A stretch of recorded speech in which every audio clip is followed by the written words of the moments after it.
గాంలో పర్యాటకులపై ముష్కరులు కాల్పులు జరిపిన ఘటనలో ఏపీలోని విశాఖకు చెందిన retired bank employee GS Chandramouli మృతి చెందగా అతని మృతదేహం స్వగ్రామానికి చేరుకుంది. చంద్రమౌళి మరణాన్ని జీర్ణించుకోలేక భార్య నాగమణి, ఇద్దరు కుమార్తెలు నిహారిక, అనిమిత్ర శోక సంద్రంలో మునిగిపోయారు.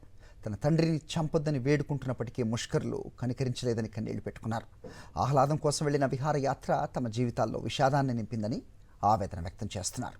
తమ కుటుంబంలో జరిగిన విషాదం మరే కుటుంబానికి జరగకూడదని తలదిల్లుతున్నారు. తన తండ్రిని చంపిన ఉగ్రవాదులను వదిలిపెట్టవద్దని ప్రభుత్వాన్ని వేడుకున్నారు బాధితులు. విషాదంలో మునిగిపోయిన చంద్రమౌళి కుటుంబానికి బంధువులు ధైర్యం చెప్పారు. అమెరికాలో ఉన్న చంద్రమౌళి ఇద్దరు కుమార్తెలు స్వగ్రామానికి చేరుకున్నాక అంత్యక్రియలు జరగనున్నాయి.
ముందుగా లక్నో ఎయిర్పోర్ట్ చేరుకున్నాయి.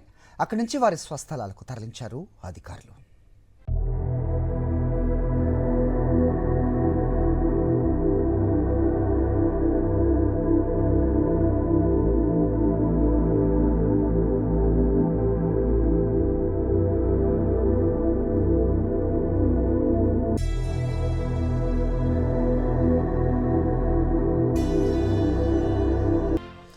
ఉత్తరప్రదేశ్కు చెందిన శుభం ద్వివేది స్వస్థలం మహారాజ్పూర్ ప్రాంతంలోని హాతీపూర్ గ్రామం.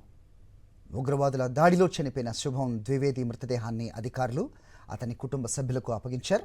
శుభం ద్వివేది పార్థివ దేహాన్ని చూసి బంధువులు కన్నీటి పర్యంతమయ్యారు. శుభం ద్వివేదికి 4 నెలల క్రితం వివాహం జరిగింది. కొడుకు పెళ్లి జరిగిన ఆనందం అతని తల్లిదండ్రులకు ఎంతో కాలం నిలవలేదు. పహల్గాం ఉగ్రదాడిలో శుభం ద్వివేది మరణించడం ఆ కుటుంబాన్ని ఎంతో కుంగదీసింది. Kanpur police commissioner magistrate Jitendra Pratap Singh Shubham Dwivedi ఇంటికి చేరుకుని అతని భౌతికాయానికి నివాళులర్పించారు. ప్రభుత్వం అన్ని విధాలుగా అండగా ఉంటుందని భరోసా ఇచ్చారు.